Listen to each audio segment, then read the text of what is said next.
Welcome students. आज का जो हमारा टॉपिक है वो है microorganisms, friends and four.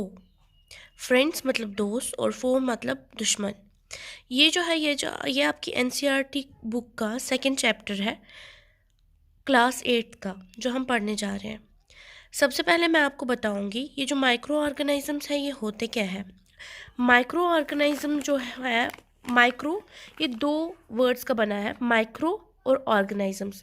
Micro मतलब बहुत माइक्रोस्कोपिक, जो माइक्रोस्कोप के ज़रिए हम देख सकते हैं, अपनी आँख से हम डायरेक्ट उनको नहीं देख सकते। माइक्रोस्कोप के ज़रिए उन ऑर्गेनिज्म में आप ले लीजिए। ऑर्गेनिज्म वो होता है जैसे जो कोई भी लिविंग एनिमल, प्लांट या कोई भी सिंगल सेल्ड जिंदा चीज़ जो होती है जिसमें सिंगल सेल भी क्यों ना हो, उनको हम ऑर्गेनिजम्स कहते हैं। ये जो है ऑर्गेनिजम्स में हमें आते हैं बैक्टीरिया आता है, प्रोटोजुआ आता है, एल्गी आता है और फंजे आता है। इसके अलावा हमारे पास वायरसेस होते हैं। ये जो वायरसेस है ये भी इन्फेक्शन क्रिएट करते हैं, इन्फेक्शन हमें क्रिएट करते हैं, लेकिन ये लिविंग नहीं होते हैं। फिर भी इन्हें माइक्रो ऑर्गेनिजम्स कहते हैं, क्योंकि जब ये किसी बॉडी पे जाते हैं, किसी बॉडी पे अटैच होते हैं या लग जाते हैं, तब जाके ये लाइव हो जाते हैं। उस बॉडी को एंटर करके ये लाइव हो जाते हैं और वहाँ पे ये इन्फेक्शन क्रिएट करते हैं।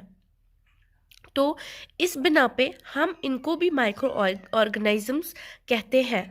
ये जो वायरसेस है ये भी बहुत छोटे होते हैं, माइक्रोस्कोप के बगैर हम इनको नहीं देख पाते हैं जी।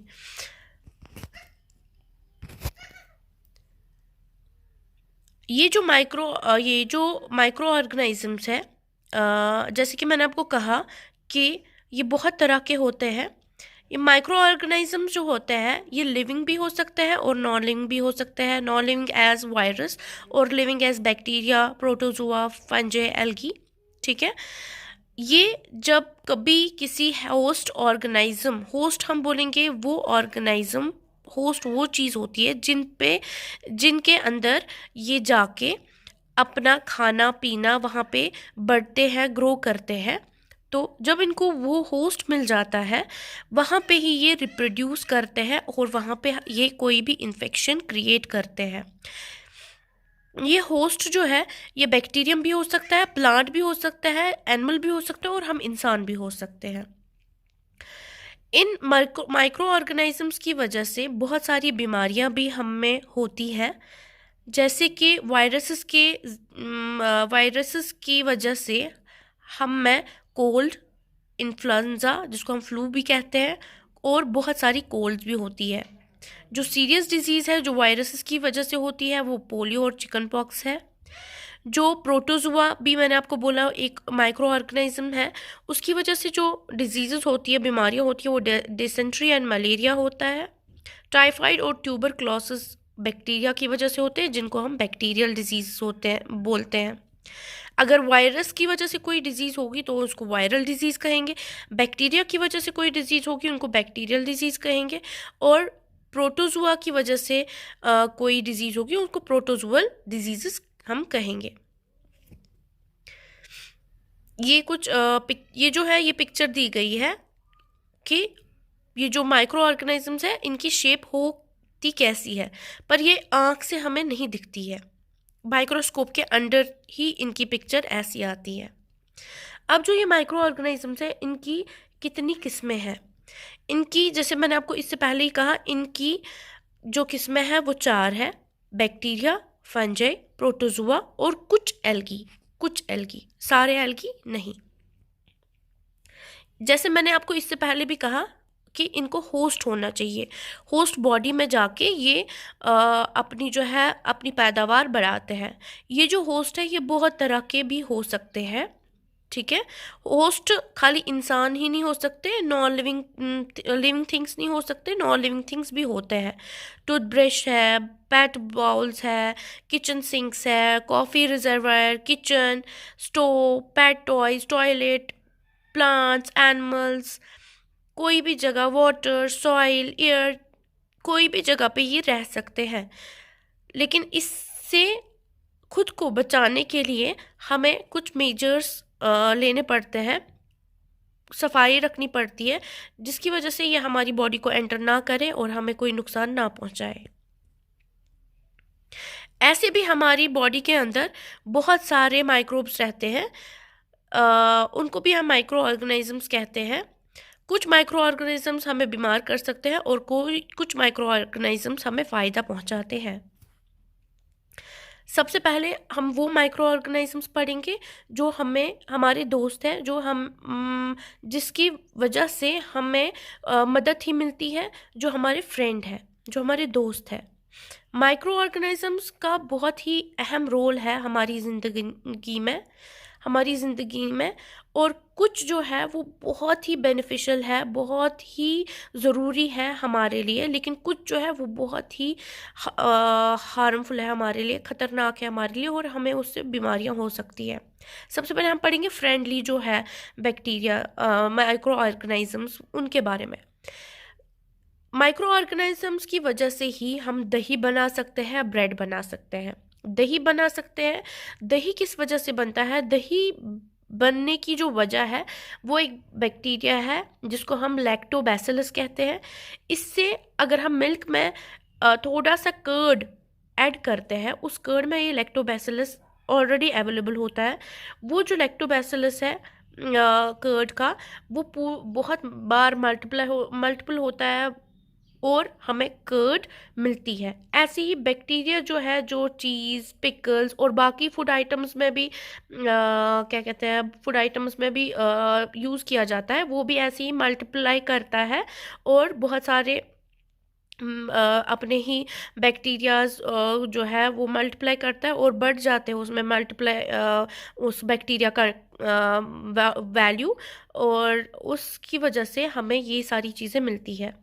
ऐसे ही जो हमें राइस है, इडलीज है या डोसा है, वो भी हमें बैक्टीरिया और यीस्ट, उसकी फर्मेंटेशन होती है, वो हम ऐड करते हैं राइस और इडली में, उसकी फर्मेंटेशन होती है, उसका काउंट बढ़ जाता है उन बैटर्स में और वो फूल जाते हैं, जिसकी वजह से हमें फूली हुई राइस इडलीज मिलती है या डोसा हमें मिलता है।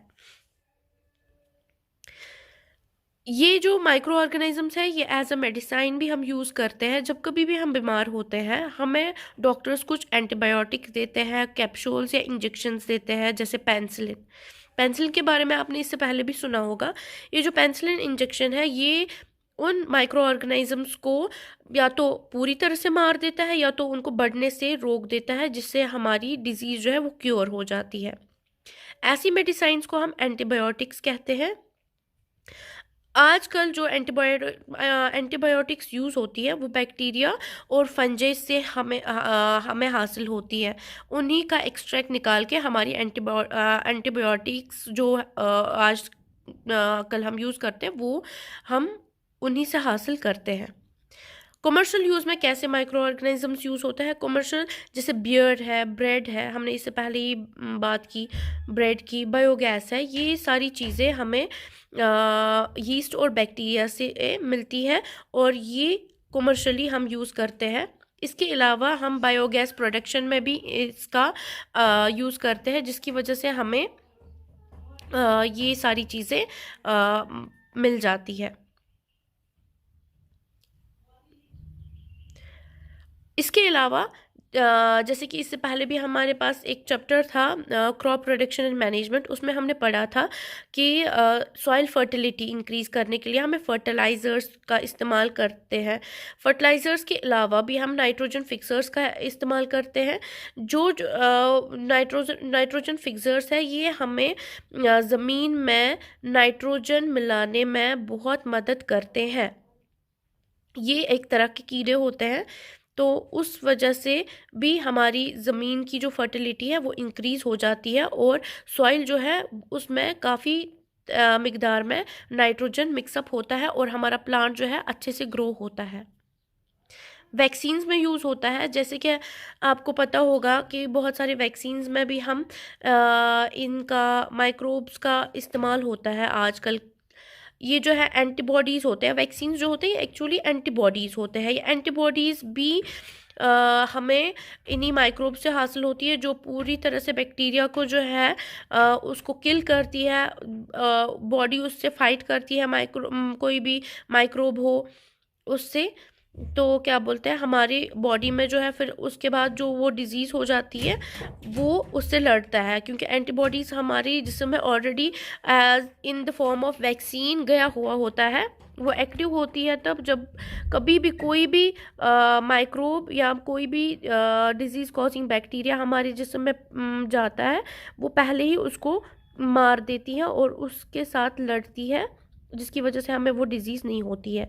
ऐसी डिजीज़ जिसके लिए वैक्सीन हमें बहुत ज़रूरी होता है, वो है cholera, tuberculosis, small pox, hepatitis. इन सारी बीमारियों की इलाज जो है वो हमारी वैक्सीनेशन से होती है। और इसके अलावा हमारा एनवायरनमेंट भी साफ़ रखने में इनकी बहुत ज़्यादा जो है ज़रूरत होती है। ये जो माइक्रो ऑर्गेनिज़म्स है, अगर कोई भी पेड़ पौधा या फिर जानवर मर जाता है, उसके बाद मरने के बाद उस पेड़ पौधे को जब ऐसे ही हम छोड़ देते हैं, खुद ही खुद इस पे माइक्रो ऑर्गेनिज़म्स आ जाते हैं और उस प्लांट या एनिमल को वो खा जाते हैं। वो खा जाते हैं और उसके बाद वो सॉइल के साथ, वही माइक्रो ऑर्गेनिज्म सॉइल के साथ ऐड हो जाते हैं और वो उसकी वजह से हमारा एनवायरनमेंट जो है वो भी क्लीन रहता है।